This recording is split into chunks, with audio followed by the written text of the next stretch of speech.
Сайн байцгаана уу хүн үзэгчтэй. Өнөөдөр манай де факто ярилцлагаар Монгол улсын гавьяат багш нийслэлийн 28 дугаар сургуульд бүх насаараа багшилсан. Би бас тэр ангийн төгссөн төгсөгчдийнх нь нэг Дүмилийн Цэдэн иш багштайгаа ярьж байна. Дүмилийн Цэдэн иш Монгол улсын гавьяат багш. 1941 онд Өмнөговь аймгийн Сэврээ сум, одоогийн 3 Тэс суманд төрсөн. 1965 онд Далан задгад 1-р сургууль. 1968 онд багшийн дээд сургуулийг математикийн багш мөрөгчлөөр төгссөн. Далан задгад 1-р сургуульд математикийн багш, 1968-аас 2010 онд Баянголь дүүргийн 28 дугаар сургуульд математикийн багшаар ажилласан. Хөдөлмөрийн гавьяаны улаан түгийн одон. Монгол улсын гавьяат багшаар тус шагнагдсан. Математик 10 дугаар анги Цэдэн иш Санжмитов 1997. Математик 11 дугаар анги Цэдэн иш Микей Чимэд Зэрэн 2001 он. Математик 11 дугаар анги Цэдэн иш Амар Заяа Гомс Сүрэн 2013 он. Математик ерөнхий эсэлтийн шалгалтанд бэлдэх нь 2010 оноос 2024 онд 15 бот Цэдэн иш. Багш нарын заах арга барил 3 бот ном 2018 онд Цэдэн иш.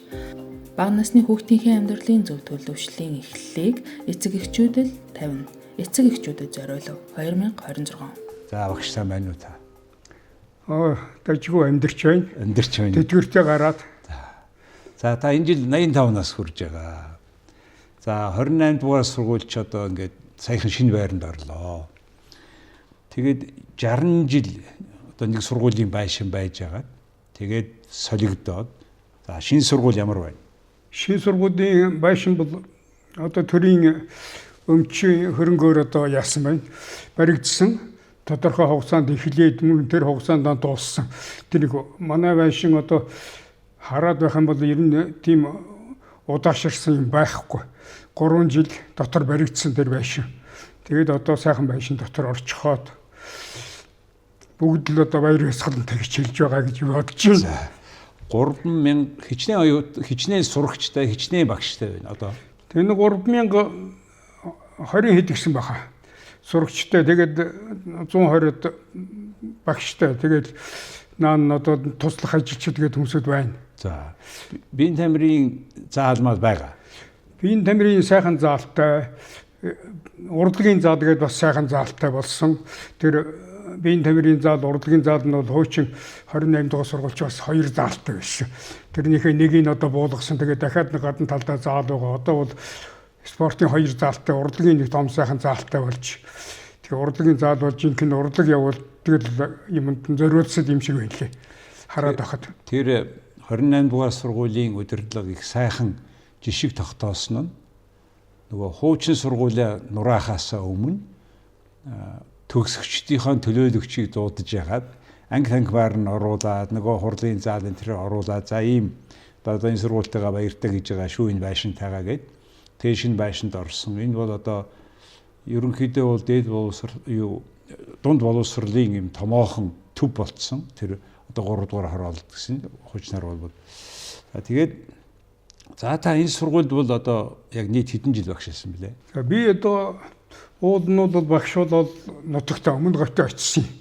Өмнөговьтой 3 жил ажиллаад тэгээд Улаанбаатар орохын лөвчийн тусаал тэгээд өрөөд ирсэн. Тэгээд ирээд 28 дугаар сургуульд орцсон танаас шилжээгүй тэгээд 42 жил болчихлоо ш тэр сургуульд. Хэдэн 10 дугаар анги 5 дугаар ангиас нь хойш авч байгаа. 5-аас нь зарим 7-оос нь авч төгсгөж байсан 7-10 дугаар анги төгсгсөлдөө. Тэгээд 7-10 дугаар анги юм шавнаар одоо дээдлийнх нь одоо тэтгэвртээ гараад явцгаач байна. Харин би ч гэсэн. За би манай анги бол 76 оны математикийн ангийн төгсөлд та бид хоёрын тухай 15 жилийн өмнө энэ манай де факто нэвтрүүлгээ ярьж исэн. Тэгэхэд математикийн анги бол 76 оны математикийн ангийн хүүхдүүд 40 хүүхэд төгссөн, 20 гадаадд ихтэй сургуульд 19 дотоод ихтэй сургуульд орсон гэх мэтээр энэ тооны ангийг та санаачаад гарсан. Тэгээд түүнээс хойш ахаа тооны анги байгуулсан уу? Тэр үргэлжилсэн дараа нь тооны гэж нэрдээгүй төрөлжсөн сургуультай ангигээд тэгэл ер нь бол жоохон математиктэй холбоотой ангиудыг бид тэр сургуульд даасан л да. Даагаад ангийн даагаад хичээлийн ороод явсан хэд хэдэн ангиудад тийм л байдлаар 28-нд багшлаад байсан. Сүүлд нэг одоо 2 3 ангийг бол бүр сонгоны ангийн нэртэй тийм цөөхөн хүүхдтэй ангиуд багшилсан. Математикаар. Тийм математикаар заагаад тийм байдалтай л байсан. Та ингээд математикийн хичээлийг онцлоод энэ олон жилийн 40 жилийн шүү. Туршид ингээд онцлоод багшлаад заагаад явчлаа. Тэгэхээр яг энэ математикийн сургалтайгаа холбоотой бид одоо энийг яг ямар үр дүн илүү болж ийн гэж үздэг вэ? За ямар ч байсан одоо би бол математикийн хичээлд хүүхдийг одоо нэг мундаг бүх хүүхдийг одоо мэдээж хэрэг олимпиадад орохгүй. Тэгээ бүх хүүхэд бол одоо математикаар дээд сургуулийн эсэлтэнд орохгүй мэдээж ч гэсэн одоо ямар ч байсан математик бол хүнийг одоо тэр сэтгэхүйн хувьд нь ажиллах дэг журмынхын хувьд одоо өдөн татдаг. Багаас нь одоо дэг журамтай болгодог. Тэгээ тэр математик гэдэг нэр нь бол одоо бас сэтгхүйд нь суух юм бол одоо их нөлөөлдөг. Би ямар ч байсан математикийн сургалтад анги төгссөн шүү. Би бол одоо тэр математикийн талаасаа бол тэр амьдралдаа тэрийг хэрэглэх боломжтой хүн гэсэн тийм бодол сэтгэл бол хүүхдэд төрдөг гэж бодож байгаа. Тийм ментал төгсөж байгаа юм гэж бодож. Багш зүгээр би танд ярьж ирсэн. Би Москвагийн их сургуульд геологийн ангид сурж байхад математикаар математикийн ингээд 4 семестр явж исэн л да. Тэгэхэд Кошийн том ёг формула Коши гэх та биднэрт 10 дугаар ангид зааж өгч исэн тэрийг Москвагийн улсын сургуулийн математик заахта тэрийг зааж өгч яхад нь би наадах чинь батлыг гэж гараад баталж байсан тийм сайхан дурсамж байдаг. Тэгэхээр математик дараа нь ер нь бол математик бол ингээд та түрүү ярьж хүнийг цэгцтэй логик бодлогоос гадна миний бодлоор бол бусад таны мэдхийн одоо тэр өөрийн системийг тогтооход онцгой үүрэгтэй л гэж харж байгаа. Та санал нийлэх үү? Тийм л дээ. Тэгээд би бол хүүхдүүдэд одоо математикийн хичээл заахтаа бол одоо хамгийн гол нь юу бодож исэн бөхтэй зэрэг математикийн сургалттай сургуулиуд гээд 28 дугаар сургуулиас өмнө байгуулсан сургуулиуд байна. 1-р сургууль гэж байна. За одоо 11 гэж байсан. Тэгэл 33 ингээл одоо сургуулиуд. Энэ сургуулиуд бол одоо бид нар чинь хамтраад нэг жил нэг олимпиад явуулдаг. Тэр олимпиад дүүргээсээ төгссөн шалгарсан хүүхдүүдээ хотод оролдуулдаг. Хотод уралдаа шалгарснууд нь улсад уралддаг нэг тийм системтэй байсан. Тэр тогтолцоонд хараад байхад бол манай 28 нэгтгэж явахгүй байсан. Тухайн үед намайг ажиллаж байгаа үед бол тэгээд одоо тэр 28 бусад математикийн багш нартайгаа хамтлаад тэрийг жоохон өөдлүүлэх юмсан. Заримдаа ч би өөрөө олимпиадад ороод одоо өөрийнхөө бодсон авсан оноог хараад одоо өөрөө дотроо хичээдэг, зовдөг. Бусдаас зовдөг одоо багш нартай харьцуулдаг өөрийгөө тэгээд тийм байдалтай байсан. Тэгээд нэг жоохон ном харсан л да. Ер нь бол надад бол одоо орос хэлээр бичигдсэн математикийн номнууд сэтгүүлүүд тусалсан. Тэрүүгээ тэндээс л одоо би бодлого дасгал юмнууд авч математик школ гэдэг одоо орсын сэтгүүл байна. Тэр сэтгүүлийн одоо заах арга тэгээд бодлого бусад материалууд янз бүрийн тавьсан одоо конкурсууд тэр бүхний материалтай танилцаад тэрүүгээр нэг жоохон өөрөө бас нэг жоохон төсөөлөл аваад тэрнийг хүүхдүүдтэй үндсэндээ дамжуулсан л да. 76 онд та квант гэдэг сэтгүүлээс биднэрт бодлого өгдөг байсан. Тий. Тэгэхэд ер нь бол нэлээд орсуудтай холбоотой тий орос хэл дээр ер нь их та бодлого байлаа шүү дээ. Та ч бас гончигдож багш интертэй нийлж ягаад бас ном бичсэн байгаа. Математикийн 11 дугаар анги гэж байна. Математик 11 дугаар анги математик ерөнхий эсэлтийн шалгалтыг бэлтгэн гэдэг олон хүүхдийг математикийн ийм шалгалтанд бэлдсэн. Тэгээд ер нь бол энэ хэцэг яагаад математикт илүү анхаарал дээр вэ гэж та боддог бай. Та ямар зөвлөгөө өгөх вэ? Тийм одоо төгсөхдөө ямар ч байсан математикийн багш нэртэй төгссөн. Тийм учраас бол би одоо сургуульд ажиллаж байгаа. Тэгээд тэндээсээ цэд авч байгаа болохоор математикийн зааж математикийн хариуцахаас өөр арга байхгүй.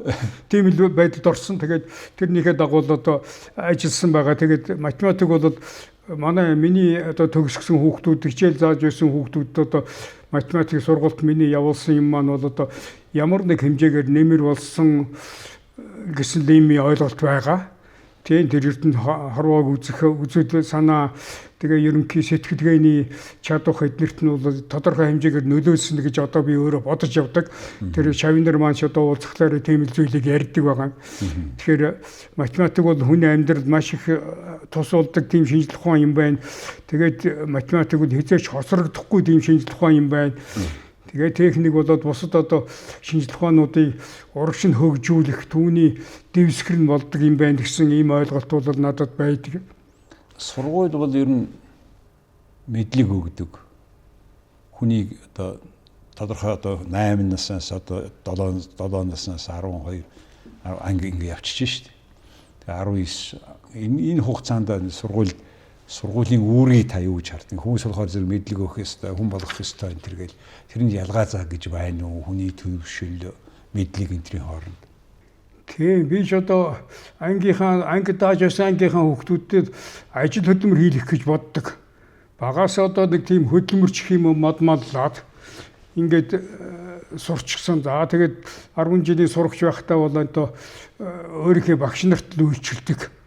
Багш нарынхаа одоо хүнсийг нээж өгдөг, гэрийг барьж өгдөг, шалын тавьж өгдөг.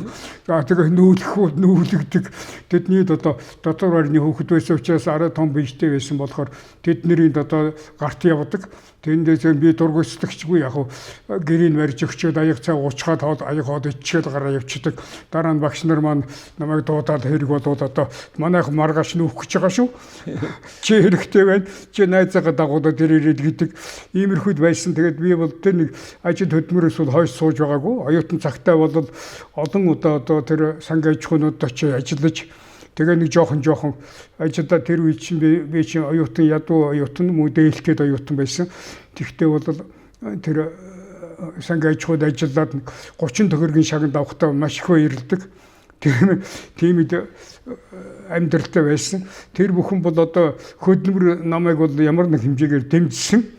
Би бол тэр ажил дуртай байсан, хоньоо хариулах дуртай, тэгээ мадамад хашаа худагнд явах дуртай. Энэ зуны амралтаараа бол зүгээр сууж байгаагүй. Бид нарыг баг сургууль байхад за тэр үед 28-д гэсэн 70-аад онд энэ ирэхэд сүлд бас байсан. Хөдөлмөр туслан гэдэг ойлголт байсан. Тэрний үр ашиг гэж та яаж харж байна? Тэг хэрэгтэй байна уугүй олоолаа байхгүй болсон. Одоо үед бол одоо яах вэ? Хөдөлмөр туслан тэр үед чинь тэр сангийн аж ахуйтайгаа шип болсон. Манайх бол заамарын сангийн аж ахуй байсан, Төв аймгийн заамар. Одоо баян газар тэнд одоо шип болсон 28 дугаар сургууль бол 20 гаруй жил одоо шип явсан. Тэр шип гэдгийг одоо тэр 28 дугаар сургуулийн анхны захирал байсан Мэгзэм гэдэг багш. За Додондорч гэдэг хичээлийн эхлэгч энэ улсууд одоо зах зохын тавиад тэгээ тэнд бид нар олон жил ажилласан. Би тэр 28 заамарын хөдөлмөр тусанд бол нийтдээ явснаа тоолох юм бол одоо 15-6 жил тэнд ажилласан байгаа хүүхдүүдтэй хамт. Дандаа ажиллаж байсан, оног уйж байдаа, хаднаа хадуулж байдаа, хадлан гар бухал хийдгэж байдаа. За тэгээд ногоо тарьж байдаа. Ийм ажлуудыг хийдгэж байсан. Энэ ажлууд хүүхдүүд муу байгаагүй тухайн үедээ бас хүүхдүүдэд ядрааж байсан тал бий л дээ. Хот хүнсээр дутагдуулж байсан, ядрааж байсан. Тийм одоо борошоронд наргаж байсан. Янз бүрийн юмнууд ардны хүүхдүүдийг. Тэгтээ бол 28-ын хүүхдийн эцэг эхчүүд бол тэр хөдөлмөр тусанд хүүхдээ явуулах дуртай байсан. Тэгээд бид нар ажил дууссан. Тэр энэ ажил өхөн бол одоо над нөлөөдөг. Би бол тэр сургалт хөдөлмөр гэдэг юм бол хамт байх ёстой социализм үед ярьдаг байсан та. Тэр сургалтыг амьдралтай холбох хэрэгтэй гэж ярьдаг байсан. Тэр амьдрал гэдэг нь ажил хөдөлмөрлөө ярьдаг байсан баг. Тэгээд тэр талаас над тийм ойлголт төрсөн. Одоо тэгээд юм хийж сурах гэдэг нь дан одоо толгоогоороо явахгүй, дан сургуулийн номоор хүн яваад байхгүй. Амьдралд нь бол одоо тэр дандаа тэр заалгаж байгаа номнууд бол одоо амьдралынх нь бүх одоо алхам бүрт нь одоо дандаа тусуулаад байж чадахгүй гэсэн тийм ойлголт надад байсан. Одоо орчин үед одоо хэрвээ та бид нарын үе шиг хөдөлмөр тусанд явуулсан бол хүүхдийн хөдөлмөр мөлжсөн, хүн зарсан гэдэг айхтрын болох байх. Зүгээр ер нь бол таны хэлсэн хөдөлмөртэй холбох вэ гэдэг юмыг орчин үед яаж хийвэл дээр гэж та боддог вэ? Одоо хүүхдийг одоо тэр өөртөө үйлчилдэг, өөрийнхөө төлөө санаа зовдөг тийм ухаар сэтгэхүйг хүүхдэд суулгахын тулд юуны өмнө нэг л их ном заагаад байх биш. Багаас нь одоо төлөвшүүлэх хэрэгтэй юм гэсэн нэг тийм санааг л нэг жижигхэн тогтмол дотор оруулсан байгаа. Хуулийн тухай тусдаа ярина. Тэгэхээр Англид жишээлбэл одоо ингээ high school гэдэг одоо манай 12 дугаар анги 11 дугаар анги биш байгаа. За. Тэрийг төгсөхөөс өмнө 2-7 хоног ямар нэг газар ажилласан бай гэж байгаа. Тэгээд аль нэг байгууллагууд тэр хүүхдийг бол 2-7 хоног ажилуулна. Гэхдээ ийм одоо өдрийн тодорхой жижигхэн цалин өгж байгаа. Тэгээд трийгээ дамжиж гараагүй болбол сургууль төгсөхөд нь нөгөө нөлөөлдөг. Тийм учраас зарим хүүхдүүд жишээлбэл одоо миний нэг танилын хүүхэд ээжийнхаа нөгөө бараа өрдөг ажлыг 2-7 хоног хийсэн баг. Тэгээд хаан чамаагүй ажиллаж болдог. Өөр газар авдаг нэг жоохон цалин өгдөг. Тэгээд ээж нь ярьж байгаа. Хүүхэд яг ээжийнхээ хийсэн ажлыг 2-7 хоног хийсний дараа ээж руугаа шал өөр ханддаг болсон гэж. Энэ хүн яаж ажиллаж наваа тижээж байна вэ гэж. Нэг иймэрхүү төсөөтэй нэг юм хиймээр юм шиг байгаа Монголд. За таны номны тухай. Бага насны хүүхдийнхээ амьдралынх нь зөв төлөвшлийн эхлэлийг их эцгүүд л тавилзнаа гэдэг ингээ бичсэн. Та энэ одоо бичсэн саяхан би энэ номыг аваад бас их сонирхож уншлаа. За энийг яагаад бичиж байгаа? Гэхдээ тэгж эхлэв. Тэгэхээр би бол юунаас үндэслээд байна вэ гэхээр хүүхдийн хүмүүжлийн тухай орчин үед их ярьж байгаа л да. Хүүхдийн хамгааллын тухай асуудал, хүүхдийн хүмүүжлийн тухай асуудлыг ярьж байна, өөр газарч яригддаг бах, гадаа хөдөөгүй л ярьж байна. Ялангуяа хот суурин газар бол их яригддаг болж. Тэгээд энэ хүүхдийн хүмүүжил гэдэг чинь одоо юунаас эхэлдэг юм бэ гэдээ ингээд бодхолоор бол бага наснаасаа эхэлдэг гэсэн ойлголт надад байгаа. Бүр багасаа эхлэх хэрэгтэй юм. Хүүхэд мэдээ орох, хилд орох, хөлд орох энэ үеэс хөдөлж явж эхлэхээс эхлээд хүүхэд бол одоо тэр зуршил ухаарл гэдэг юм бий болох хэрэгтэй. Тэрийг одоо яаж тавих уу гэдгийг би энэ жижиг документ дотор бичих гэж оролдсон. Хамгийн ихтэй хүүхдэд бол одоо миний чиний гэсэн нэг тийм ойлголт төрөх ёстой гэж. Миний юм, чиний юм гэсэндээ хүүхэд бол яг өөрийнхөө орчин тойронд байгаа юм оролддог, хувц сунраа барь тавьж байдаг, тоглоомоо барь тавьж байдаг, зөөлөн тоглоомтойгоо ноцодож байдаг. Ингээл юмнууд байдаг. Тэг аяг тавг байдаг, юм иддэг, чүдээ угаадаг, сойз байдаг. Тэр бүхнийг чинь одоо хүүхэд барь тавьж оролдож байгаад тэр чигт нь орчих биш. Газар дээр нь хайчих биш. Тэр чинь нэг орон зай байдаг. Тэнд нь аваач тавих ёстой. Тэнд нь байрлуулах хэрэгтэй.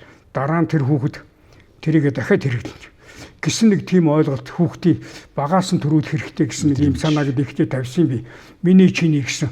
Миний юм чиний юм гэдэг. Одоо ээжийнх нь гар утас байхад тэр бол чиний юм биш. Ээжийнх нь юм. Зөөлөн тоглоом байхад тэр бол чиний юм гэсэн юм ялгаа байх хэрэгтэй. Энэ ялгааг ахиулсаар байгаа сэтгүүд нь ахиулаад жижигээр ахиулаад эцэг их тэр ойлголтын дэмжсээр байгаад юу гэхээр сүүлд нь болно болохгүй гэсэн нэг ойлголт тавьчих хэрэгтэй гэж. Болно болохгүй. Юуг чи оролдож болох вэ? Юуг чи барьж болох вэ? Юуг чи авч болох вэ? Тэгээ юуг авч хэрэгж болох вэ? Юуг болохгүй гэдэг ойлголт бол хүүхэд багаас нь төлөвшөх ёстой гэсэн нэг ийм санааг би их агуулсан. Тэр бодно болохгүй гэдэг бол одоо байж болохгүй, гэр болонд бол байж болохгүй гэж зарим хүн ярьдаг л да. Хүүхэдүүд бол итгий хориод бай, хийх юм аа хийж илвэг, барих юм аа барьж илвэг, шидэх юм аа шидэж илвэг гэх тийм ээ.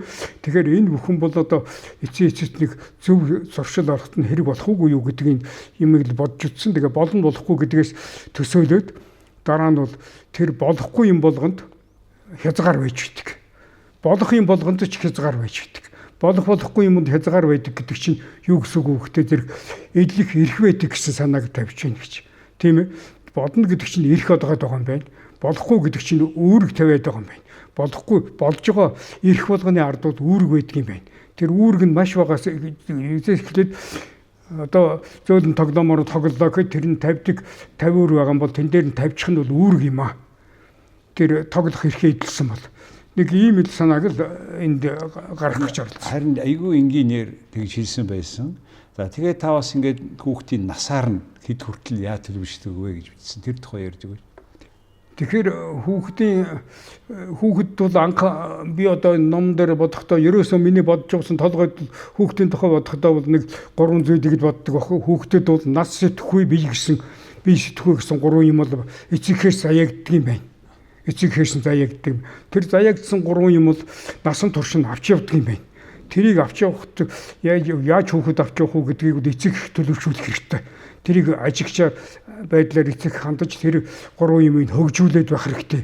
Нас нь одоо амьдрах тусам нас нь нэмэгдээд байна. Бие нь өсөөд байна. Сэтгхүй ухаарлал нь бол хөгжөөд байдаг. Тэгээ энэ юмар бол насан туршаад хүн авч явдаг. Тэр нь бол насан өөд болтлоо. Тэр 3 бол тэр хүнд байж л байдаг. Хүнийх нь тодорхойлт болдог. Тэр тодорхойлтыг хөгжүүлэх хэрэгтэй гэсэн тийм санааг нас бие сэтгэхгүй гэдэг. Тэгээ тэр нь хамгийн хүчтэй хөгждөг үе нь 0-4, 4-7 гэдэг юм байна. Англи байна. Тий. Тэгээ тэрэндээ яаж ялгаатай хандах вэ? Тэр одоо номонд бичсэн юуснаар бол одоо нэг 3 хүртэлх настай хүүхэд бол нэг хэлд орсныхаа дараа бол нэг дор хаяж 1000 орчим үг мэддэг. Өөрийнхөө хэлээр одоо үг мэддэг. Тэр үг мэдхээс гадна одоо тэр хүүхэд бол эцэгхээс яагаад гэсэн асуулт тавьдаг. Эцэг их одоо хавьяарын гэр орны хүмүүсээс яагаад гэсэн асуулт тавьдаг. Энэ яагаад гэсэн асуулт бол маш чухал юм аа. Яагаад гэвэл хүүхэд дотроо бодоод орчин тойрны ажиглаад мэдэхгүй байгаа маа мэдхийн төлөө тэмцэж байгаа өөрийнхөө сэтгхийг хөгжүүлж байгаа хөгжил. Тэр хөгжлийн нь бол эцэг их дэмжиж их хэрэгтэй. Өөрийнхөө сэтгхийг хөгжүүлэх гэсэн санаа тийм суур хүүхдэд ухаард бий болсон учраас тэр ухаард нь бол яагаад гэсэн асуулт болж байгаа маа. Тасралтгүй хариулах хэрэгтэй. Тийм, тэрэнд нь хариулт өгөөд тэрэнд дэмжих хэрэгтэй. Тэрийг дэмжиж байнга тэр асуултыг тавиулж явах хэрэгтэй, баяр хүргэж явах хэрэгтэй, баярлуулах хэрэгтэй, зөв алхам бүрт нь одоо эцэг их шагнад өгч явах хэрэгтэй хэл амаар. Ийм санааг. Тий. Тэгээд ингээд 3 хүртэл ингээд 3 настай хүүхэд ойролцоогоор 1000 үг наазах нь мэддэг. Тэр үгээ тойруулаад ойлголт бий болцсон. Тэрнийхэн дагуу яагаад гэдээ асуугаад өдөрт бараг 300 асуулт асуудаг гэв. Тэгээд 4-7 насны хооронд бол илүү хүмүүсийн харилцаанд та номон дээр бичсэн байсан ш бусдаагаа харилцаанд төлөвшөж байна гэж. Тийм, ерөнхийдөө 4 наснаас хүүхэд бол нийгмийн харилцааг бол ойлгож эхэлдэг. Тэр одоо хавьяарын харилцаа хүмүүсийн хийж байгаа үйл тэрний чиглэл юу байна вэ? Тэр хүүхэд одоо юу ойлгов гэдэг нь бол тэндээс илэрч байдаг. Тэгээ нийгмээ ойлгох гэж хүнтэй харьцаанд одоо хандлага нь бол төлөвшөх ийм эхлэлтэй болдог. Тэгээ энэ харьцаанаас эхлээд харьцаа гэдэг маань эцэс юу байх вэ? Хүүхдээ зэрэг харьцаанд зөв харьцаа байх уу, зөв үйл явах уу гэдэг асуудал байна. Зөв үйл бүхэнд бол одоо эрх өгөгдөж байдаг. Буруу үйл бүхэнд бол эсэргүүцэл тавигдчих байдаг. Тэгэхээр үйл бүхэнд бол эрх байна. Үйл хийхин тулд, ярихын тулд эрх хөдлөх нь тэр эрх бүхэнд үүрэг байждаг.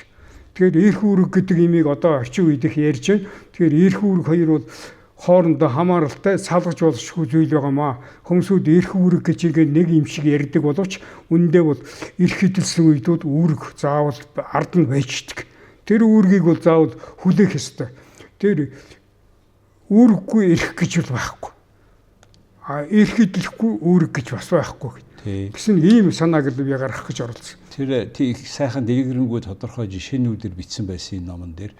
Тэгээ би одоо энэ залуу их эцгүүд энийг үнэхээр хараасаа уншаасаа гэж бодоод бүр таны номыг гаргасны дараа бүр тусны ярилцъя гэж бодсон юм л да.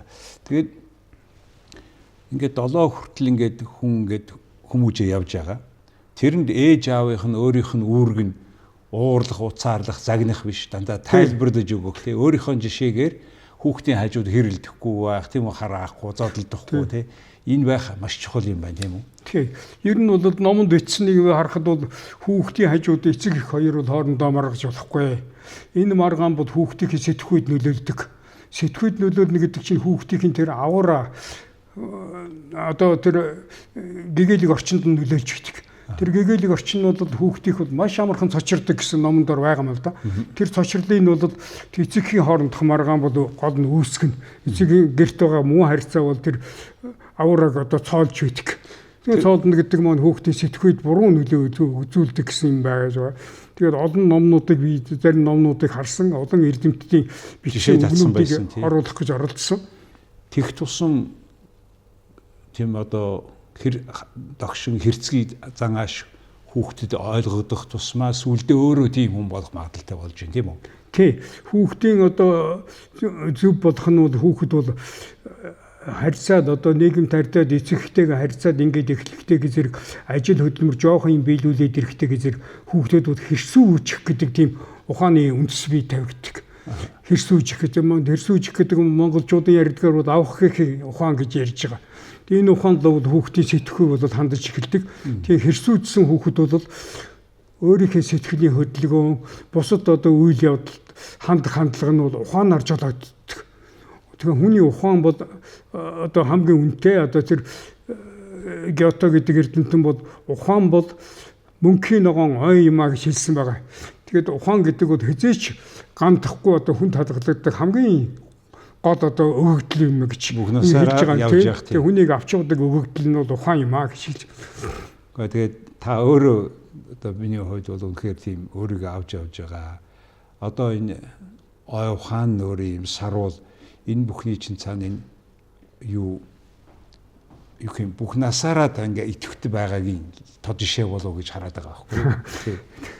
Тэгэхээр хүнд байдаг муу чанар бол над байж л байгаа. Муу сайн ганц хоёр алхан байж магадгүй. Тэгтээ бол чинь онцгойроо тодорцсон амтан биш. Мэргэжлээрээ ч гэсэн хүүхдэд тусалснаа туслаараа ч гэсэн чим байгаа төрхөөрөө ч гэсэн сурсан эрдэмээрээ ч гэсэн нэг онцгой юм байхгүй. Ер нь бол зүгээр жирийн л одоо тэгээд нэг шүд уугаад явж идэг л тийм хүний нэг. Гэхдээ багш хараа өөр нэг асуу. Саяхан ярьсан шиг ийм төлөвшөөгүй, би гэдгээ сайн таниагүй, бусадтай зөв харилцаж амжихгүй, зөвхөн би бийлгээд яваад байдаг. Энэ төлөвшөөгүй хүүхэд бага ангид орж ирэхээр бага ангийн багш их эцгийнх нь хийгээгүй ажлыг төлөвшүүлэх гээд хажуугаар нь мэдлэг өгөх гээд ингээд байна уу гэж ярьж исэн. Энийг тодруулж өгөхгүй. Тийм би одоо цэцэрлэг рүү хандсан л да. Цэцэрлэг гэдэг бол одоо сайн хүүхдийг аваад одоо хүн бүхэн цэцэрлэгт хүүхдээ өөх дуртай.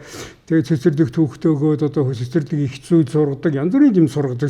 Дуу хөгжмөөс эхлээд бүжиг танцнаас эхлээд зөндөө юм их цэцэрлэг бол сургадаг. Сайхан сургадаг, сууд сургадаг. Тэгтээ хүүхдийн тэр гэртээ олсон төлөвшлөгд нэг юм байна. Эцэг их нь олгосон төлөвшлөгч. Тэр төлөвшлийг эцэг их сайхан олгочих юм бол тэр төлөвшлөл тэр хүүхдийг насан турш нь авч явна. Тэр авч явах төлөвшлийг цэцэрлэгт сургуулийн бага ангид битгий адагуулгаас, битгий бүдүүрүүдээс, битгий угаагаас янз бүрийн юм заагаад эртэл одоо манайханд хандлага байна шүү дээ. Ягаад ч одоо ангид хэл сургая, математик боддог болгоё. Тийм ээ, орос хэл сургая. Ийм тийм юм эртхэн заагаад авъя. Бага наснд нь сайн юм сургаад авъя гэсэн ийм хандлага бол нийгэмд их байна. Одоо гадаад дотоод зөндөл байдаг бодвол. Тэгвэл тэр хандлага бол юу өгчөө нөхтэй зэрэг эрдэм боловсралтай болгож болно тэр хүнийг, янз бүрийн мэддэг болгож болно, янз бүрийн дипломтой болгож болно. Тэгвэл бол тэр багаасаа авч явах ёстой тэр эцэгхээс нь олсон бие бичихтэй бол алт шиг тийм ухаарлаг гэж яриад бид байгаа юм би тэр алтнаас үнэтэй ухаарлаг. Тэр ухаарлыг эцэг их л болгоно. Эцэг ихийн байнгын уйггүй одоо хүүхдтэйг ажилласан өөрийн эцэг, нөхөрсөг, эдгэмсэг тэр харьцаа бол хүүхдэд тийм ухаарлаг бий болгоно. Тэр ухаарлал хүүхдийг насан турш нь авч явнаа гэсэн юм санд. Та ер нь ингээд аль зэрэг ном уншиж, та ингээд юм бичээл яхайн тасралтгүй. Тэгээ одоо энэ үдийн насан дээр ингээд ийм оюун ухаан нь сайн тод баг хүмүүсийн нэрсээр нь таниад ингээд тэгэхээр ер нь ингээд за 70-аас 75 наснаас хойш хүн юунд илүү анхаарвал ингээд ой ухаан сэрэг хിവэрэ би хаан бас ингээд өөрийгөө сайхан хүний тусламжгүйгээр аваад явхад ер нь юу анхаармаар юм бэ гэдэг нэг талаас нь хэлж өгөхгүй юу. За би ч одоо хөгшрөөд яг хүүхэд багш байхдаа бол одоо ширүүн багш нэртэй тийм л амтэн тэгэл одоо сургуулийнхаа багш нартай ч нэг дотн үерхдэг тэгээд нэг хэдэн ном ойргуулаад хичээдэн заагаал гараад алгуулдаг тэгээд хүүхдүүдэд бариад сургуульдаар суулгачдаг нэг тийм л багш байсан. Тэгээд тэр зангаараа ч яг жаахан ширүүн хатууч гэдэг юм уу одоо нэг тийм харьцаа муутайч гэж дүгнэхэд ойрхон тийм л багш байсан. Тэгээд тэр харьцаа тэр бүхэн бол эцэст бодоод байхад бол одоо надад байсан буруу зан ар шин. Тэгээд би сүүлдээ ингээд бодоод байхад бол би бол хүнд гай болохгүй юмсан. Одоо би хөвширч байна. Хүнд л гай болохгүй, хүнд буруу юм хэлээд хүнд гай болохгүй юмсан. Тэгээд надаас одоо хүнд тусалчаар юу байдгийг миний толгойд байдаг юм уу? Үүний гадаад хийдэг ажил хөдөлмөр энэс хүнд тусалчмаар юу байна вэ? Тэр хоёр юмараа би одоо амьдрах хэрэгтэй юм. Тэргээд хадгалах хэрэгтэй гэсэн юм над толгойд бодогддог юм л та. Та мод тарьж байгаа гэсэн. Модны аль зэрэг ургаж байна. 90 хэд онд 80 хэд онд тэнд байшинд орсон. Тэгээд 90 хэд онд нэг биологийн багш танилтайгаа хамт нэг хэдэн үйл ястараад тэгээд хэдийн дараа нэг суулгацууд тарьсалдаа тэнд нэг талбай байсан. Задгай талбай. Тэгээд хүнд тэр худалдагдсан талбай байхгүй юу? За. Сийг бизнес авцсан талбай байсан. Тэр талбайд чи би дураараад юм тариад гараараа хашаа маятай юм хийгээд ингэж байхгүй. Тэгээд хүүхдийн тэгээд дараа нь яахан дүүрэгтэй хэлээд нэг хүүхдийн тогтоомын талбай болгоё. Энийг энэ хүн худалдагдсан байна гэдэг. Тэгээд шүүгээр зөндөө явсал доо. Тэр хүнээс тэр юм садгаж авах гэж хэдээд тэр чинь нэгээс нөгөөдөө худалдчихдаг тэд нар чинь. Нэг газараа хэрэлж чадахгүй болохоор өөр нэг хүнд худалдчихна. Тэгээд дамжаад явсан 3-4 дөхөөс нь тэгээд яг тэр хашаа машаа бариулж авсан дүүргээр ярьж байгаа дүүргийнхээ дарга нартай ярьж байгаа хашаа бариулж аваад хүүхдийн тогтоомын талбай нэртэй тэгээд хэдэн тогтоом тавиулж авсан. Тэгээд үлдсэн суудгасан хэдэн модоо бол хамгаалсан. Тэрийг ургуулсан. Одоо бол тарьсаар л байгаа. Одоо нэг хэдэн 100-аар тоодогдохоор тийм одоо суудгацууд байна. Тэнд жоохон хашаан дотор манай байшингийн яграад. За. Цонхны маань яраад 15 жилийн өмнө хоёлаа ярьсан. Одоо ингээд ярьж байна. Тэгээд та хоёрын ярианы үр дүнд энэ их олон хүмүүс залуучууд бас нэгийг бодох нь гэж бодож байгаа. Ялангуяа өнөөдрийн ярианы эцэст бол залуу их эцэгнэр үнэхээр нэгийг бодосоо гэж. Тэгээ үнэхээр одоо энэ чинь яг энэ олон хүнийг хүмүүжүүлсэн математик хичээл зааж өгч ирсэн энэ хүний амнаас ингээд сонсож байгаа болохоор энэ бол одоо ямар ч курс дугуйлан сурснаас илүү ашигтай үр хүүхдэд нөлөөтэй сайн сайхан амьдрахад онцгой ач холбогдолтой болно гэж үзэж байгаагийн хувьд одоо би ингээд өнөөдөр багшаага та бүхэнд хүргэж байна. Тэгээ ер нь бол өдий наслаад тэгээ ийм даруухан хийсэн юмтай мөртлөө. Тэгээ энэ зүгээр л монголчууд бидний хувьд бол заавал авах жишээний нэг л гэж харж байгаамаа.